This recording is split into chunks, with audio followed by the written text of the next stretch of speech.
Um por todos, todos por um.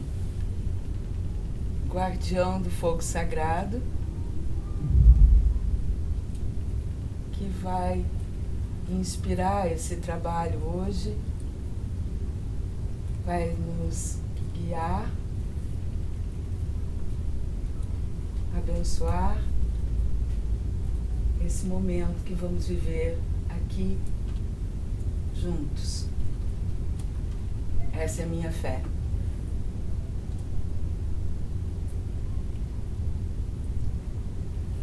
Um por todos e todos por um é o guardião que rege a interação dos homens no processo evolutivo. Traz a ideia de unidade. Tá bom para hoje. Muito bom para hoje. Abaixo. Estamos só começando.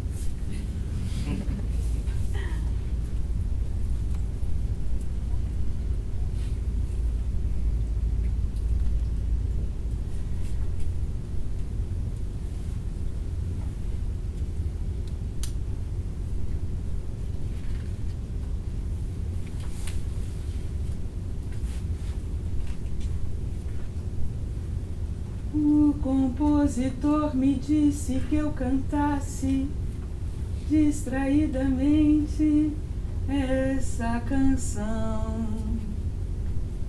que eu cantasse como se o vento soprasse pela boca, vindo do pulmão, e que eu ficasse ao lado pra escutar o vento jogando as palavras pelo ar. O compositor me disse que eu cantasse ligada no vento, sem ligar pras coisas que ele quis dizer, que eu não pensasse em mim nem em você, que eu cantasse distraidamente como bate o coração, e que eu parasse aqui assim.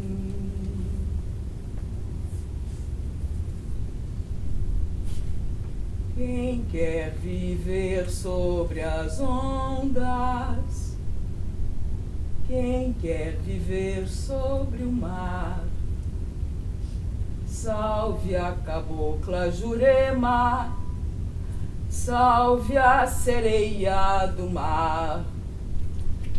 Quem quer viver sobre as ondas, quem quer viver sobre o mar, salve a cabocla Jurema, salve a sereia do mar.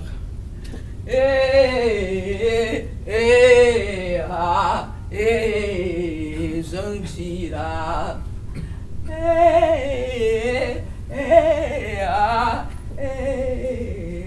Jussara.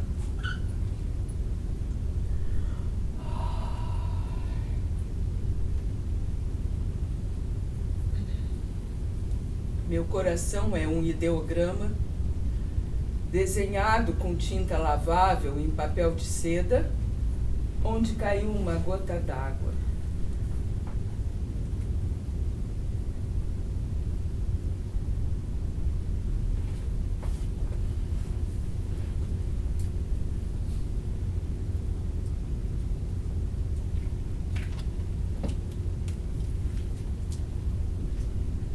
Pombos na praça.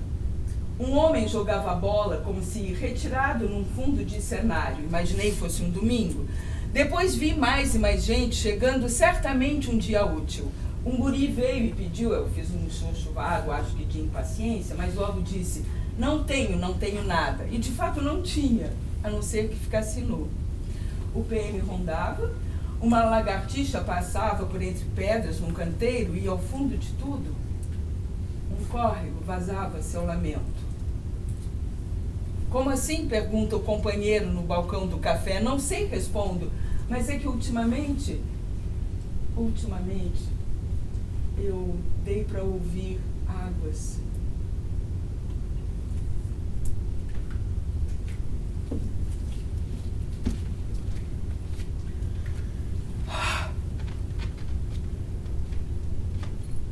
Na primeira noite, sonhei que o navio começara a afundar. As pessoas corriam desorientadas de um lado para outro sem me dar atenção. Finalmente consegui segurar o braço de um marinheiro e disse-lhe que não sabia nadar. O marinheiro sacudindo os ombros: ou você aprende ou morre. Acordei quando a água alcançou meus tornozelos. Na segunda noite, sonhei que o navio continuava afundando. As pessoas corriam. O marinheiro repetindo que ou eu aprendia a nadar ou morria. Quando a água alcançou a minha cintura, eu pensei que talvez eu pudesse aprender a nadar, mas acordei antes. Na terceira noite, o navio afundou. Odoiá, odoiá, odoiá. Odoiá, odoiá, odoiá. Odoiá, odoiá, odoiá. Odoiá, odoiá, odoiá. Odo se ama.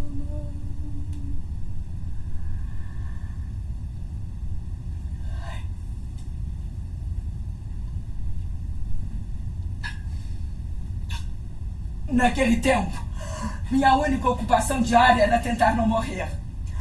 Talvez pareça excessivamente dramático dito assim, mas assim era.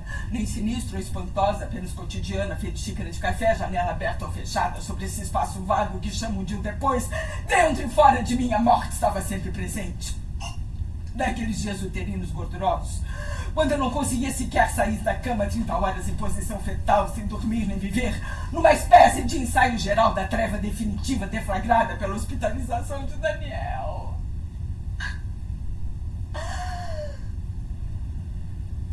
Pouco mais de 40 quilos, nódulos púrpura espalhados pelo novo corpo quase de criança, onde do antigo restavam apenas os enormes olhos verdes.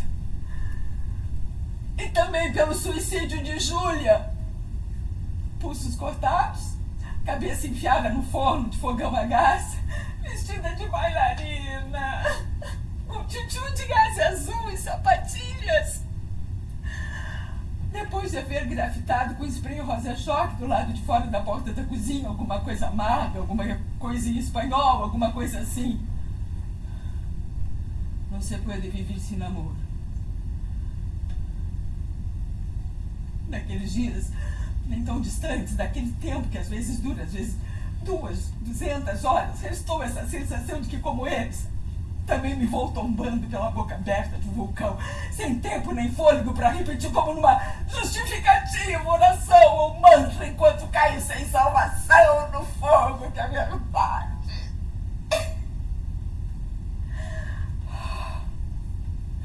Que sim, que não, que nada pode mesmo viver sem amor.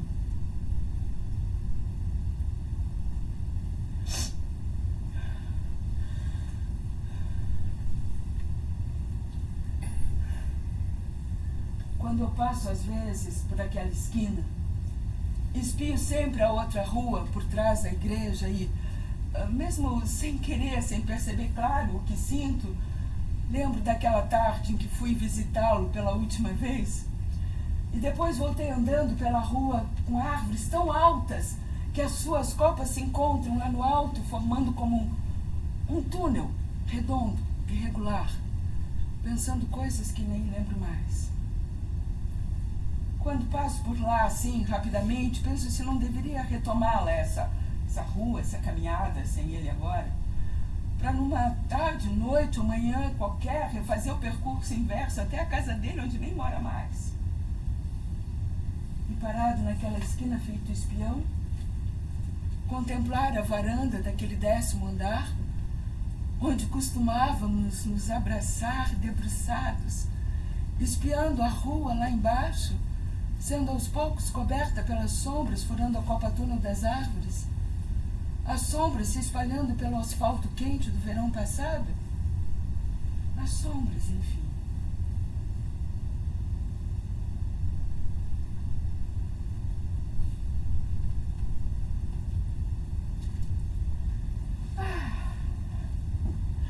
Oia, tete, oia, tete, oia, oia, tete, oia, tete, oia, oia, tete, oia, oia,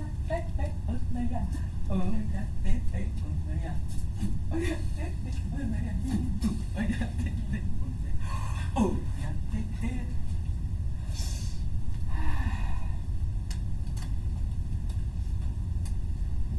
Fotografias, Gladys, 18 por 24. Sou uma loira trintona e gostosa. 18 por 24, como se dizia antigamente. Mas só repito essas expressões comigo mesma. Aprendi que a gente entrega o tempo com lembranças assim. Porque além de loira, trintona e gostosa, sou moderna e extrovertida. Daquelas louras que permanecem até o fim depois de qualquer coquetel. E há tantos coquetéis e tantos, principalmente depois de coquetéis na minha vida. Sempre repito ao espelho, passando as mãos bem tratadas de longas unhas ciclame, pelas fartas curvas perigosas da carne opulenta que Deus me deu, e só Ele sabe a quantas duras penas mantenho firme e fresca. Com as minhas bem tratadas unhas ciclame, bato veloz na minha EBM de secretária eficientíssima, coluna bem ereta, para realçar o arrogante relevo do busto que já mereceu, em idos tempos, a disputada faixa de Miss Suéter. Não fui jamais uma loira óbvia demais, embora esteja à tona de mim.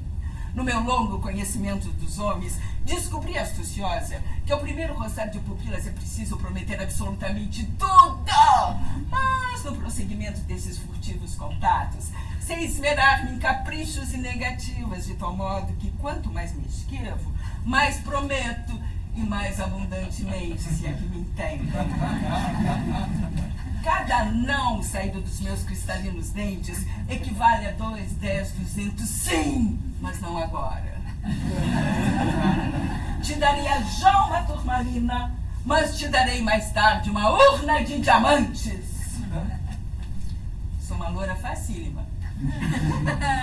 E por isso mesmo extremamente difícil. Minhas obviedades contêm mapas complexos. Os inúmeros X, marcando o lugar exato do tesouro, são quase todos falsos.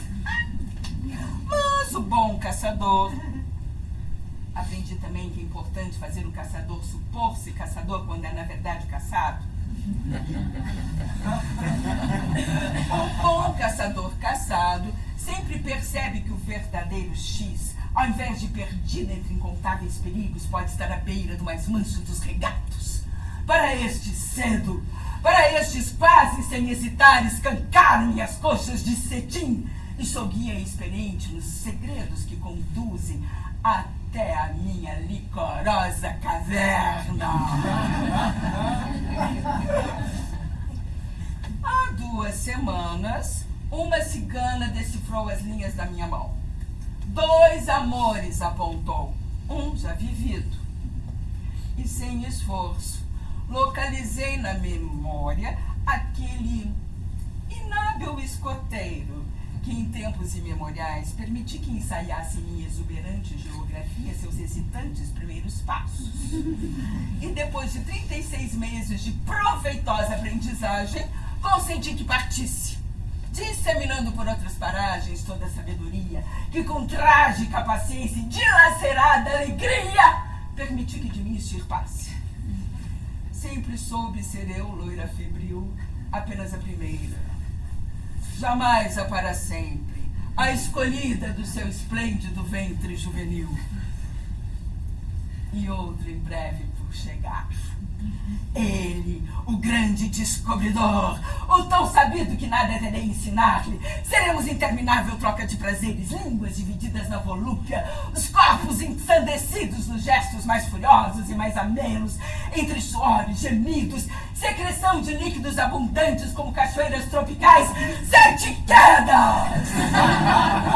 7 orgasmos terei eu de cada vez que me engolfo em sua ejaculação amazônica.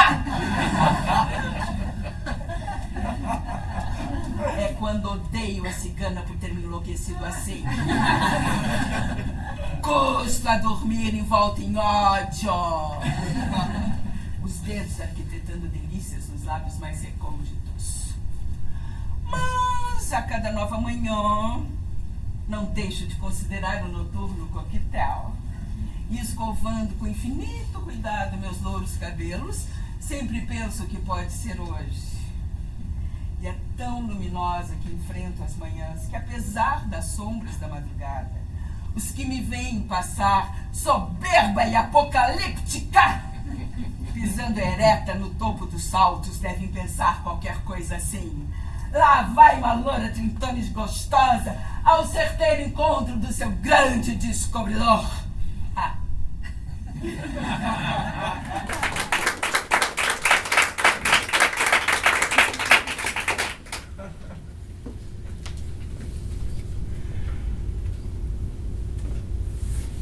Para Nara e Zé. Me oriente o sonho, guia mapa sobre nossas cabeças predestinadas. Pouco trago nas mãos além de estrelas, mas a fronteira do olho que vê é cada vez mais larga. Me orientam lendas, o toque de uma árvore, mergulho fundo no verde. Me orientam fatos, lentamente coincididos com os mitos. Me orientam mitos, verdades tão simples, tão loucas, que é como voltar a ser criança.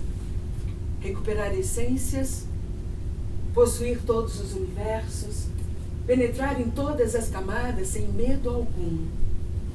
Me orientam ventos insuspeitados, como Álvaro de Campos. Me orientam orientes ao oriente de orientes. Me orientam certezas tão certas que calo e estendo as mãos, como a árvore estende os frutos. Naveguemos, irmãos, pelas mesmas águas claras. É tempo de colher, quase amanhece. Um beijo do Caio Fernando Abreu. Em 28/2/75. Paralelo 30. Último dia de lua cheia. Véspera de tudo.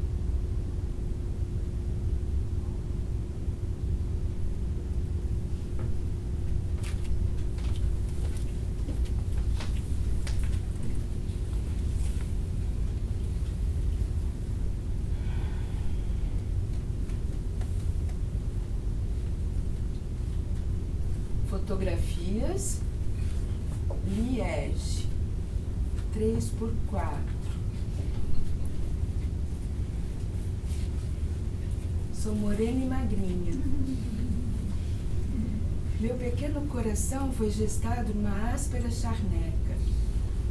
Tivesse nascido 100 anos atrás, e fanaria em rendas brancas e hemoptises escarlates, envolta em penumbras que amainassem o contorno das coisas.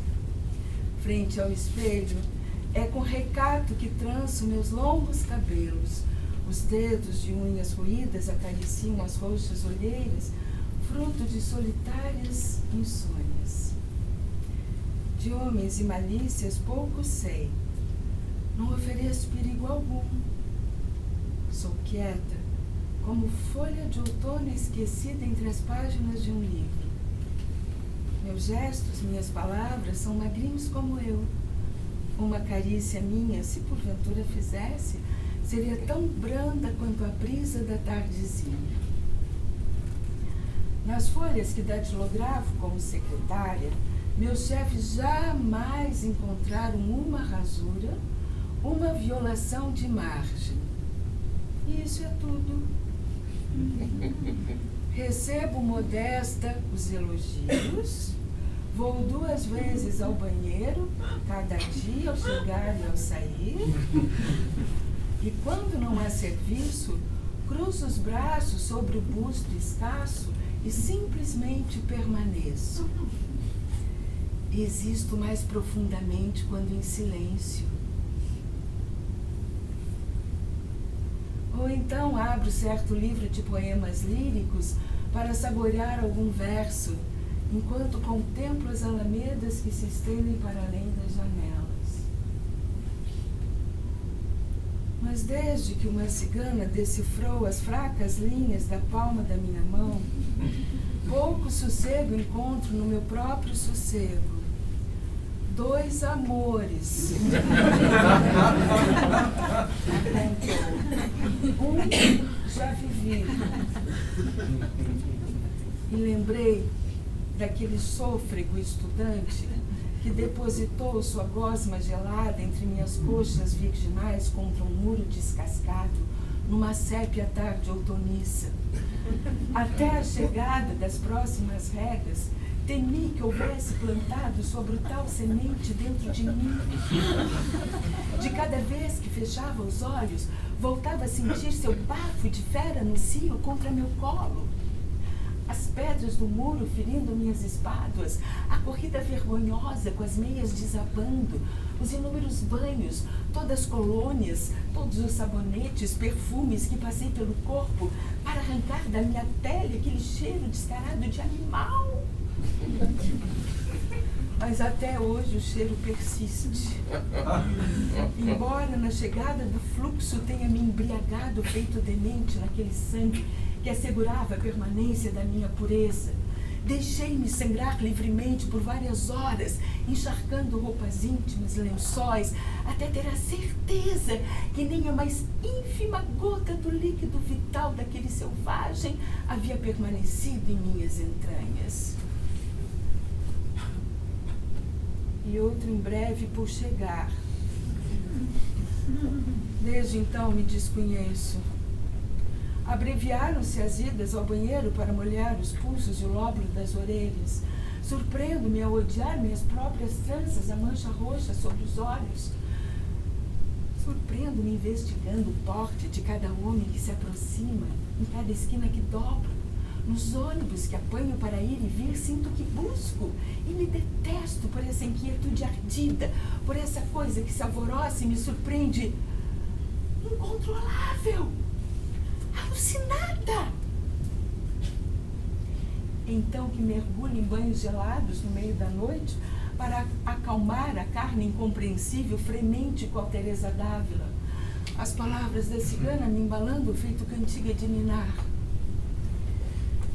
Ninguém suspeita do meu segredo. Caminho severa pelas calçadas, os olhos baixos, para que minha sede não transpareça.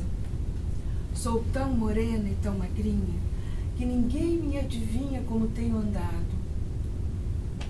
Castamente cinzelada, no topo deste morro onde os ventos não cessam de uivar, tendo entre as mãos, como quem segura lírios maduros do campo, uma espera tão reluzente que já é certeza.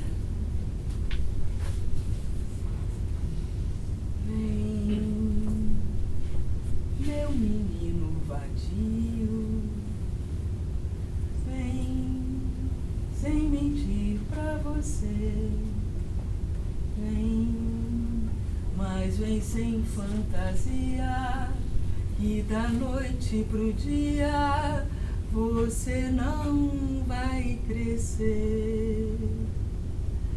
Vem, por favor, não evites, meu amor, meus convites, minha dor, meus apelos. Vou te envolver nos cabelos, vem perder-te em meus braços, pelo amor de Deus.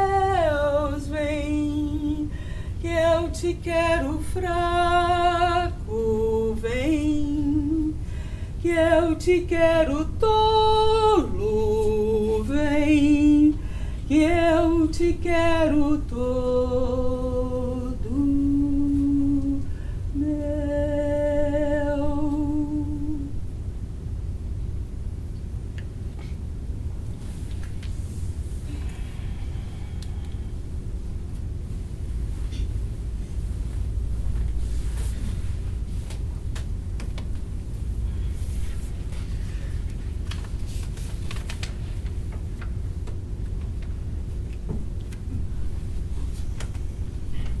Londres, 7 de março de 1991.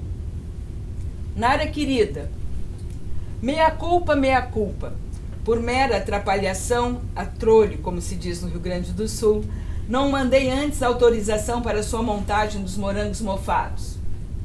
Aí vai, com meses de atraso, mas espero de coração que não o bastante para atrapalhar seus planos. Li a adaptação e gostei. Meu único medo, velho medo, é de que tudo possa soar depressivo demais. Não quero, nunca quis, um trabalho que possa desestimular as pessoas de viver, sei que você me entende. Não se trata de brincar de Poliana, mas alguma coisa deve empurrar para a frente. Que o remexer nas próprias emoções não seja simplesmente um ato mórbido. Estou meio trancado aqui em Londres à espera de um dinheiro que todo dia deve chegar do Brasil da venda para a reedição dos meus livros antigos. Esse tempo em Londres, abrindo caminho meio na porrada, entre guerra e bombas, tem sido bastante difícil. Mas vamos lá.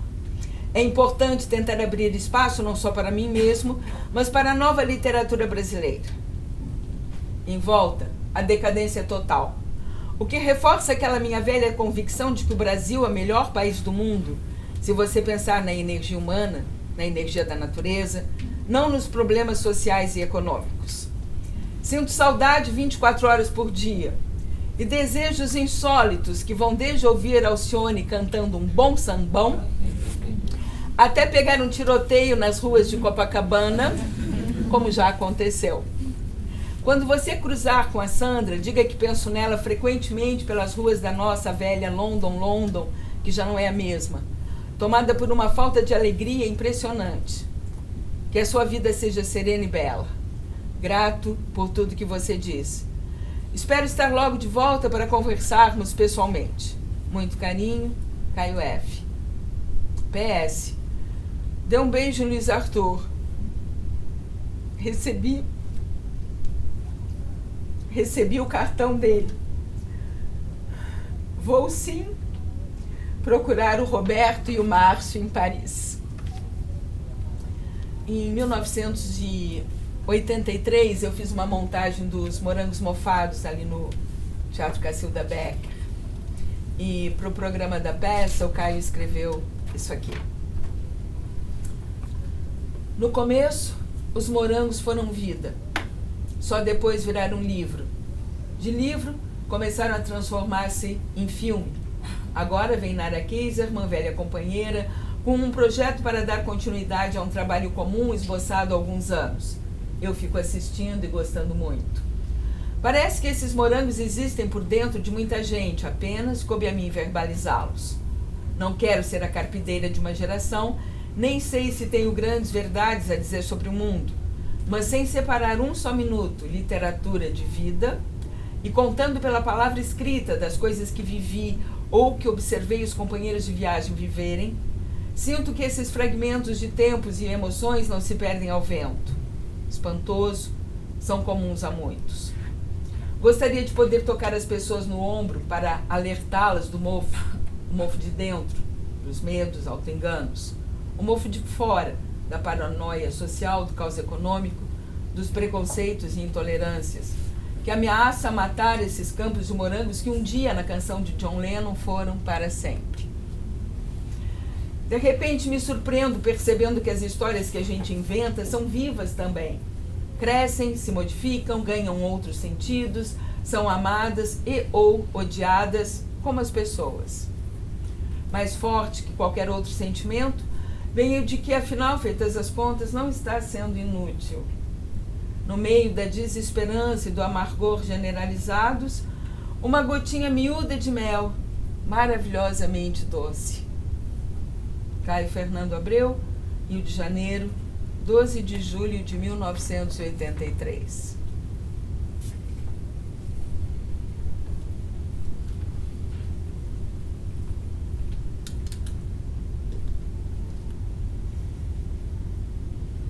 Oxalá, meu pai, tem pena de nós, tem dó.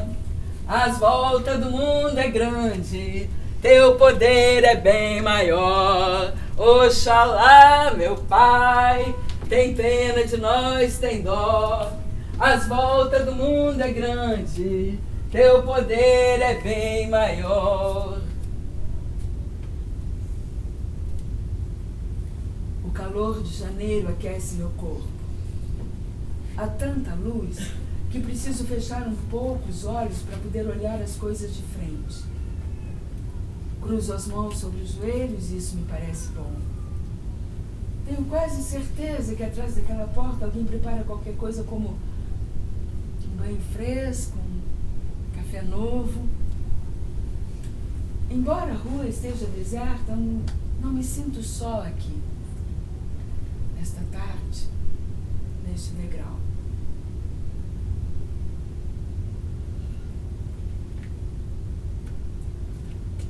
Acendo o incenso, a vela, jogo o salmarinho pelos 4 cantos, a toalha branca, a água. Traço sinais cabalísticos no ar e digo coisas. Sacerdotisa do nada, lançando profecias como quem lança milho às galinhas. A cabeça sempre um pouco baixa, para disfarçar a arrogância de ter sido a grande escolhida. Porca, porca, porca. Cumpro com humildade a amarga sina de ser assim abnegadamente superior.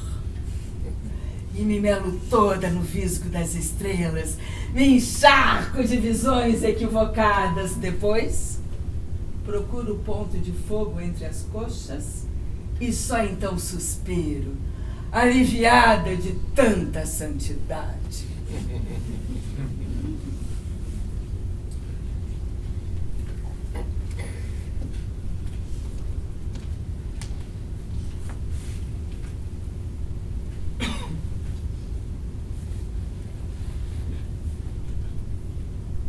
Como era bonito lá.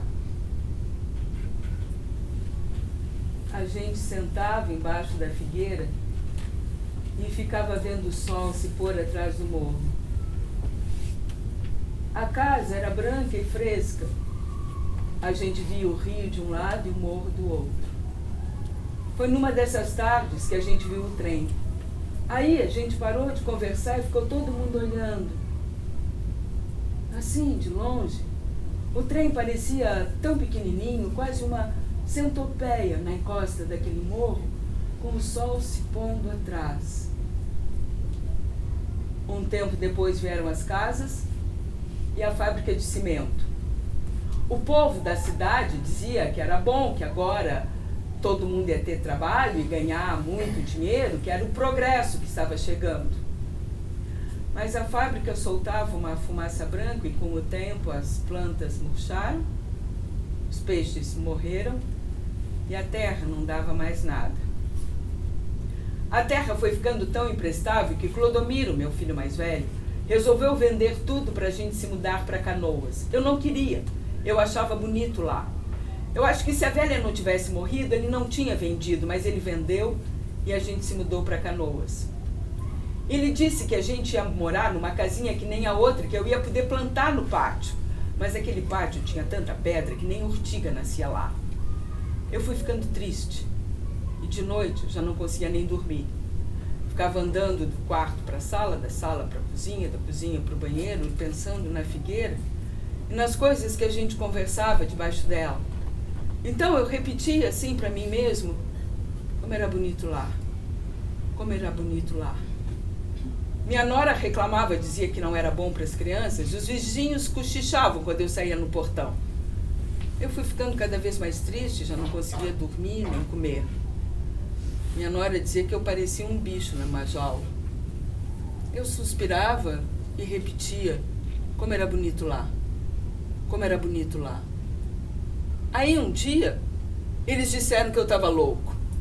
Me botaram numa camisa de força e me trouxeram para o hospício.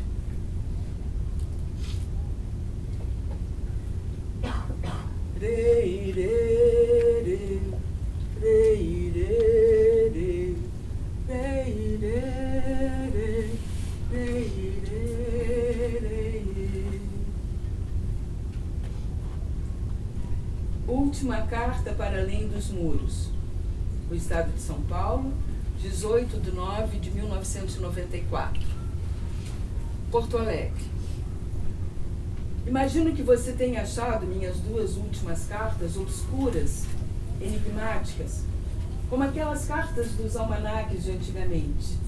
Gosto muito do mistério, mas mais ainda da verdade. E por achar que esta lhe é superior, escrevo agora assim mais claramente. Não sinto culpa, vergonha ou medo. Voltei da Europa em junho me sentindo doente. Procurei um médico e, à revelia dele, fiz o teste, aquele. Depois de uma semana de espera agoniada, o resultado: HIV positivo. Teste na mão, bem natural. Comuniquei à família, os amigos. Na terceira noite, amigos em casa, me sentindo seguro, enlouqueci. Não sei detalhes, não lembro. Acordei de um sono drogado numa enfermaria do Hospital Emílio Ribas. Foram 27 dias de sustos e de anjos, muitos anjos. Médicos, enfermeiras, família, amigos, sem falar nos próprios. E uma corrente tão forte de amor e energia, que amor e energia brotaram dentro de mim e se tornaram uma coisa só. De dentro e de fora, unidos na mais pura fé. E tudo parecia em ordem, então. Conto isso porque não sei ser senão pessoal, impudico. E sendo assim, preciso dizer que mudei, mas continuo o mesmo. E revelo humilde que o que importa é a Senhora Dona Vida, coberta de ouro e prata, e sangue, e musgo do tempo, e crime chantilly, e às vezes confete de algum carnaval, revelando aos poucos a sua face horrenda e deslumbrante. É preciso aceitar e beijá-la na boca. De alguma forma absurda, nunca estive tão bem, armado com as armas de Jorge. Chama-se Menino Deus, esse lugar. Cantado por Caetano. Aqui, os muros continuam brancos, mas são de um sobrado colonial espanhol, que me faz pensar em Garcia Lorca. O portão pode ser aberto a qualquer hora para entrar e sair, a uma palmeira, e rosas cor-de-rosa no jardim. Eu sempre soube que era o porto. Nunca se sabe até que ponto seguro, e para lembrar Ana C., que me deteve à beira da janela, já que não se pode ancorar um navio no espaço, ancora-se nesse porto, alegre ou não.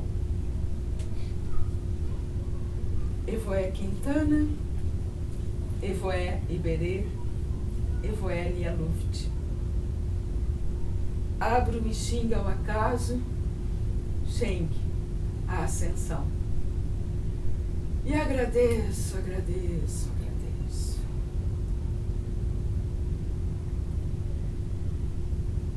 Laia, laia, laia, laia, laia, laia.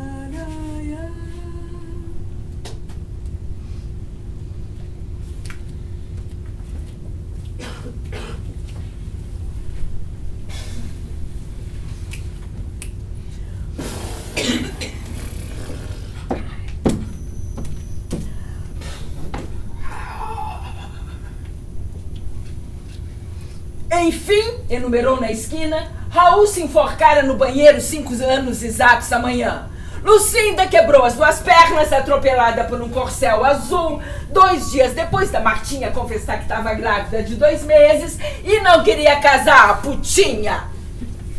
O telegrama: veio urgente, papai muito mal. E como?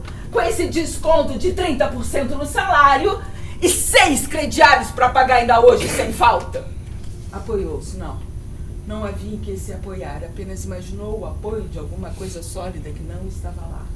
Havia apenas os corpos na rua, centenas deles indo e vindo pela avenida e ela roçando contra aquelas carnes sujas, suadas, como se não bastasse a tia Luísa agora que nem criancinha mijando nas calças, brincando de boneca. Não. Aqueles horrores todos no jornal, aquele barulho das britadeiras furando o asfalto, a fumaça negra dos ônibus e eu, de blusa branca, idiota. Introduzindo devagar a chave na porta do apartamento do Arthur. Buquê de crisântemos na outra mão. Uma hora tão inesperada, tão inesperados os crisântemos, ele não podia imaginar. O ruído leve da chave na porta, atravessar na ponta dos pés a sala, abrir lentamente a porta do quarto e, de repente, a bunda nua do Arthur subindo e descendo sobre as coxas escancaradas da empregadinha. Mulatinha vadia. Se pelo menos fosse uma profissional, eu podia entender. Não, eu não podia entender. Vomitou sobre os crisântemos amarelos no elevador. Agora ele vai morrer. Será castigo? Câncer no baço. Nunca mais seu cheiro de cavalo limpo. Nunca mais o peso do seu peito sobre meus seios quase murchos. Tudo um horror. Se pelo menos tivessem avisado a gente. Mas você não vai me vencer, ouviu bem, sua vida de merda! Eu ganho de você no braço, na raça, e quem se meter na minha frente eu mato! Sem falar no Marquinhos, enfiando aquelas coisas na veia, roubando para comprar droga. E sou eu que carrega tudo isso nas costas, sozinha. Isso ninguém vê, ninguém valoriza. Não, eu não nasci para viver nesse tempo. Sensível demais, no colégio já diziam. Certo talento para dança eu tinha. Ali a Augusta agora resolveu que quer ser modelo. Gastando fortunas naquelas fotos. Eu não tenho nada com isso, mas falei bem assim para Yolanda, olhando na cara dela. É tudo puta! A cadela da Rosemary, bebendo cada vez mais, meio litro de uísque até o meio-dia. Depressão, ela disse. No meu tempo isso tinha esse outro nome. Pouca vergonha, era como se chamava. Esse fio fino de arame atravessado na minha testa de têmpora a têmpora, vibrando sem parar. É preciso ser atômica, biônica, supersônica, eletrônica. Vocês pensam que eu sou de ferro? Quando ia começar a rir alto, parada na esquina, viu a bilheteria do cinema. A franja da Jane Fonda. Imaginou a temperatura amena, o escuro macio.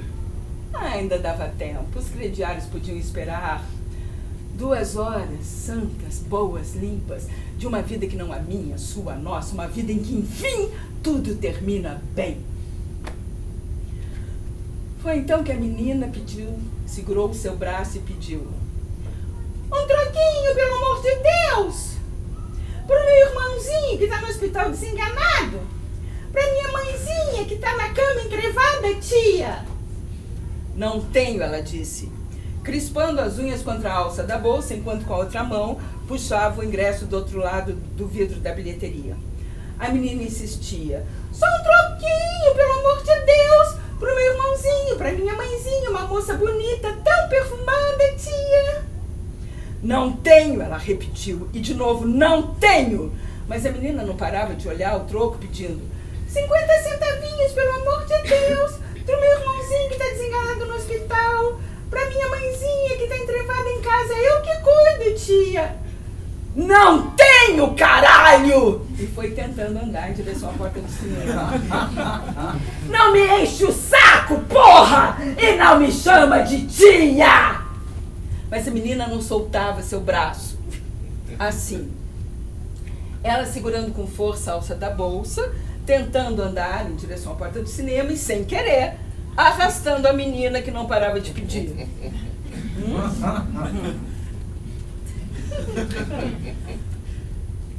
Então, ela sacudiu o braço com força, como quem quer se livrar de um bicho, uma coisa suja, grudada.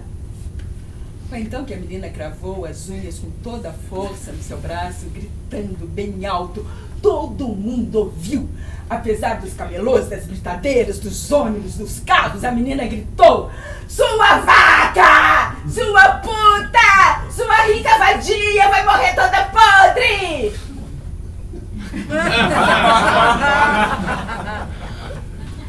Tão inesperado, perfeito. Mais contração que gesto, mais reflexo que movimento.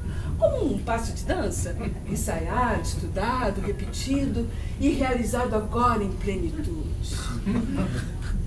Ela levantou a perna direita e, com o joelho pelo estômago, jogou a menina contra a parede.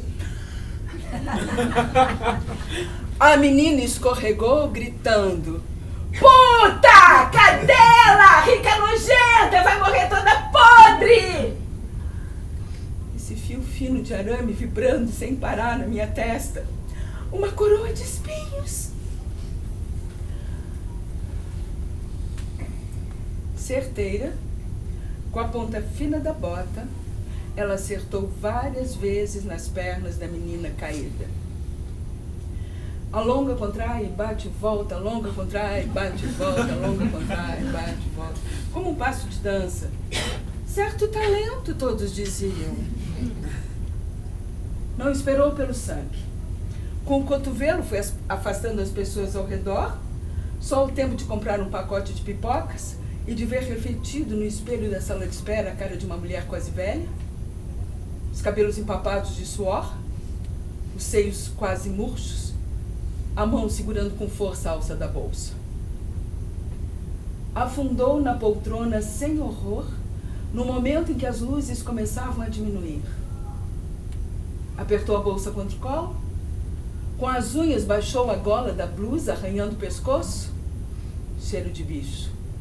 Meu cheiro de bicho brotando do meio dos meus seios quase murchos. Foi então que sentiu o contato morno de uma perna se estendendo da poltrona ao lado. Tentou prestar atenção nas imagens, a boca da Jane Fonda. Pensou em trocar de lugar, mas, tão cansada, um oceano de paz. Antes de decidir, arriscou o olho para o nariz poderoso do macho ao lado desenhado no escuro. E suspirou mole. Por que não? Ninguém vai saber. Cadela gorda no cio, afundando cada vez mais na poltrona, a boca cheia de pipocas. Pouco antes de abrir as pernas para deixar que os dedos dele subissem pelas coxas, bem devagar para não assustá-lo, ainda esfregou as palmas secas das mãos uma contra a outra. Tão ásperas. Uma lixa. As olheiras tão fundas, pensou, acariciando o rosto, enquanto um dedo dele entrava mais fundo. Tão fundas que decidiu: eu mereço. Danem-se os crediários. Custe o que custar. Quando eu sair daqui, eu vou comprar um bom creme hidratante.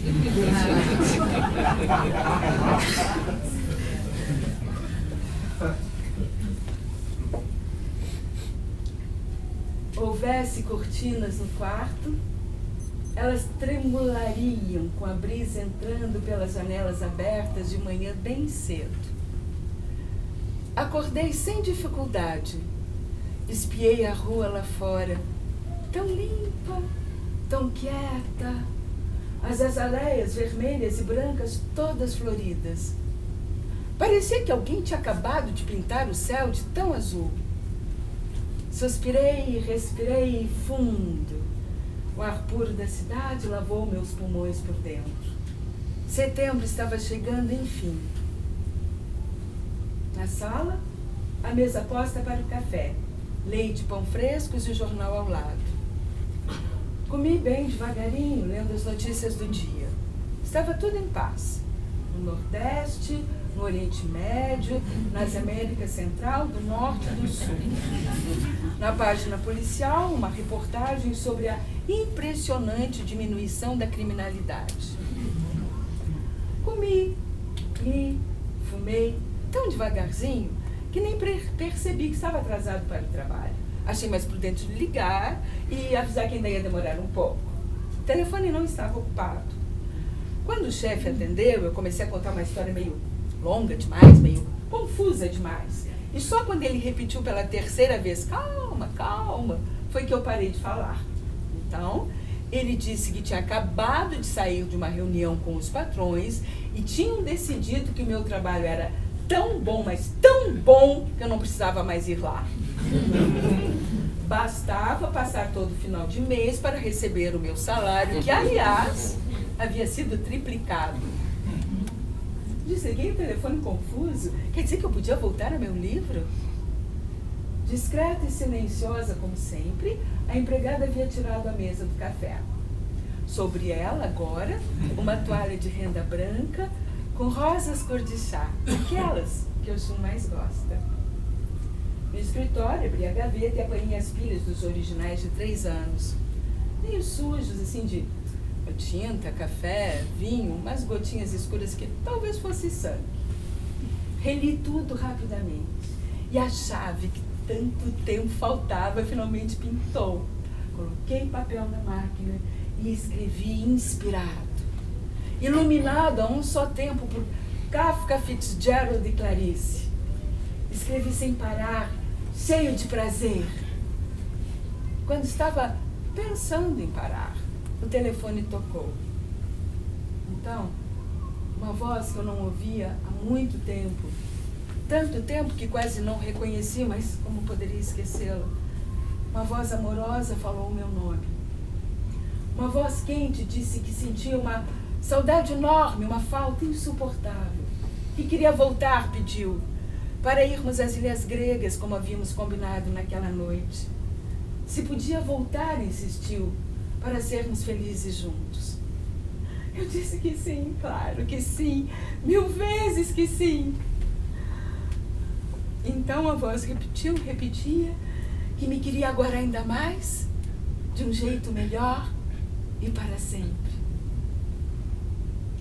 Os passaportes estavam prontos, nos encontraríamos no aeroporto.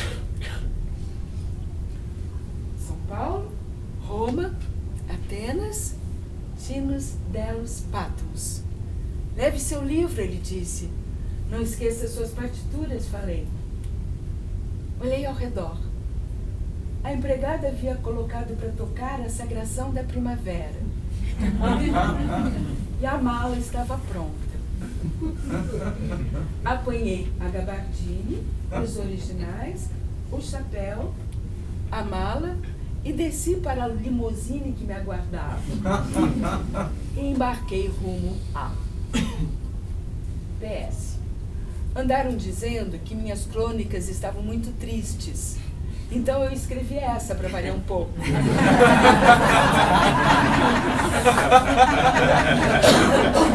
Pois, como já dizia Cecília Mia Farrow em Rosa Púrpura do Cairo, encontrei o amor. Ele não é real, mas que se há de fazer. Não se pode ter tudo na vida. Começo a sorrir, imperceptível. Caio Fernando Abreu morreu em Porto Alegre, às 13h10, no dia 26 de fevereiro de 1996. Um domingo. Quero ir para casa. Pai, me leva para casa. Foram suas últimas palavras, seu último desejo. axé e viento. Laia, laia, laia, laia, laia, laia, laia.